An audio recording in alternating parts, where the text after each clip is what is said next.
Le Stade Malherbe vient d'enchaîner un 6e revers consécutif en Ligue 2, un 7e toute compétition confondue. Et pour en parler de la situation du Stade Malherbe-Caen, il a porté les couleurs rouges et bleues du Stade Malherbe et a également été international malien. Monsieur Brahim Thiam est avec nous. Bonsoir Brahim. Bonsoir messieurs. Comment vas-tu? Parfaitement, comme un Corse. Bon, Malherbe est en grande difficulté actuellement. Comment toi tu analyses cette situation? Ouf, faudrait une grande émission pour analyser tout ça, mais on va essayer d'être précis et d'être concis. Je crois elle s'explique en deux parties. L'avant-sub et l'après-sub avec le relais de Balthazar.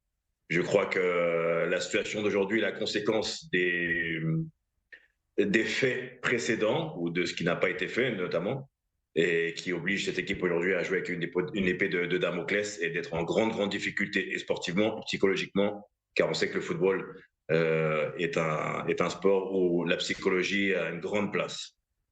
On le voit, le projet est parfois difficilement clair à comprendre. Toi, quel est ton regard sur ce projet depuis la reprise de Kylian Mbappé?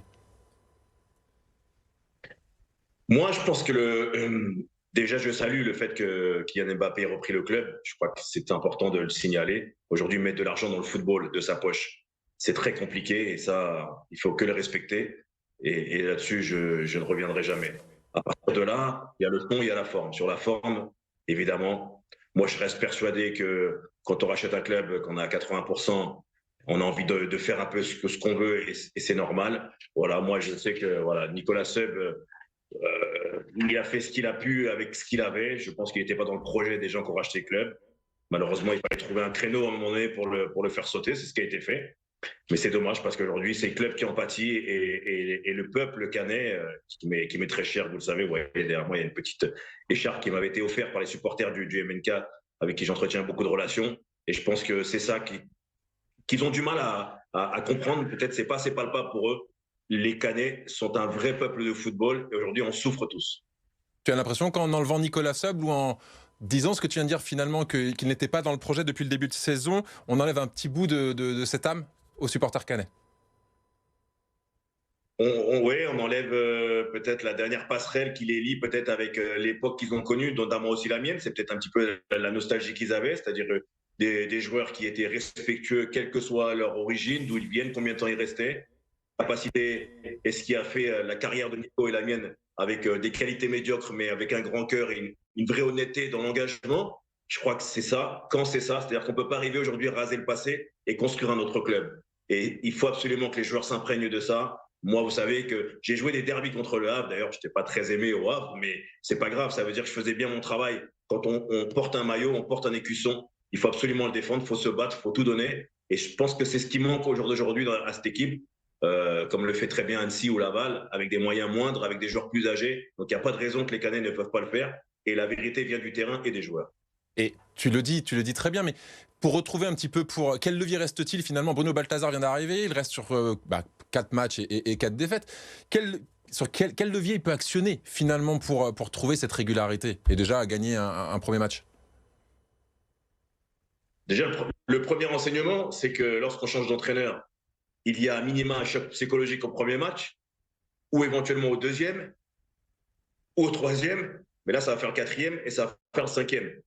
Et comme moi, j'ai coutume de dire, et pour avoir été un acteur de ce sport-là, avec différents entraîneurs, la vérité, elle vient des joueurs. Je l'ai dit avant le match d'Ajaccio, j'ai appelé ça un peu ironiquement le catastrophico entre Ajaccio et Caen qui était dans le trou. J'ai dit l'équipe qui va, il n'y a pas besoin d'entraîneur, j'ai pas besoin d'un discours d'entraîneur qui va me motiver. Je suis respectueux du club, je suis un salarié, je suis un père de famille, je suis un responsable, je me dois de tout donner sur le terrain. Et en fait, les leviers, Bruno Balthazar, on a bien vu depuis 4 matchs, il ne les trouve pas. On va peut-être lui ramener quelques joueurs. Bon, ça va peut-être amener une qualité en plus. La vérité, c'est que 80% des joueurs qui sont aujourd'hui dans cet effectif ont la responsabilité et le devoir de se retrousser les manches et de tout donner. Voilà, il n'y a pas d'autre solution en fait. Tu vas pas ramener 10 joueurs, ça va rien changer, c'est pas vrai. Et les Et joueurs qui sont justement, là, ceux qui ont envie, ils peuvent se mettre sur le côté, mais ceux qui ont envie, il faut tout donner. il y a Yacine Benraou qui a été officialisé comme arrivé du côté du Stade Malherbe. Qu'est-ce que tu attends encore toi de ces derniers jours du mercato? on peut qu'avoir des bonnes surprises en essayant d'amener des joueurs. Yacine Benraoui est un bon joueur. C'est le clone de Yacine, de Bilal Brahimi.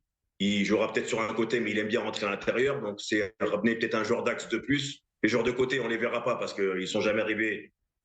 Même si là, on parle d'un joueur qui peut arriver de Pologne, mais c'est un joueur qui a fait à peine 5 matchs depuis le début de saison.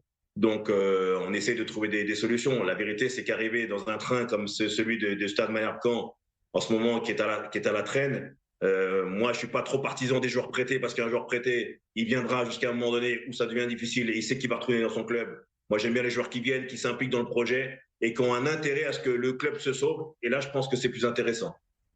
T'es positif malgré tout sur la suite du championnat?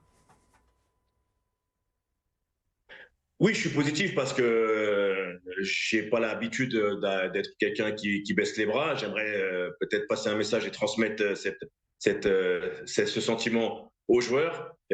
Comptablement, évidemment, il reste beaucoup de points. Je crois qu'il y a un gros tournant qui va se jouer dans quelques jours à 3, puisque c'est l'équipe qu'il faut aller chercher. On aura un début de réponse. On a eu une première période face à Guingamp avec de l'envie, mais une première période, ça ne suffit pas lorsqu'on a besoin de points et de rattraper déjà le premier barragiste qui est déjà très loin.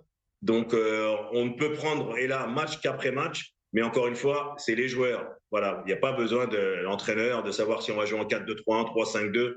On donne tout sur le terrain et il faut aller chercher des points. Et de toute façon, ils n'ont pas le choix parce que ce club-là ne doit absolument pas descendre en national.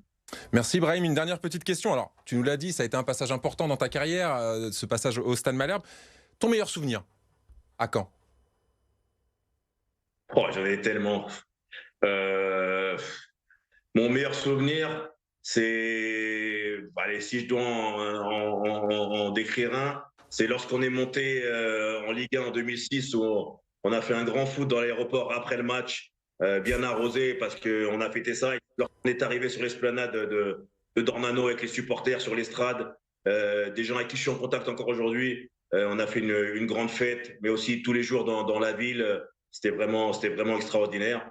Et je pense que c'est des moments que les gens aimeraient bien revivre. Alors, il faut y aller pragmatiquement au jour d'aujourd'hui, c'est sûr. Mais voilà, même moi, je veux dire, je me suis même proposé en ce début d'année pour dire, mais nommez-moi ambassadeur, que je fasse la liaison avec ces gens qui ont besoin de connaître le club, cette époque.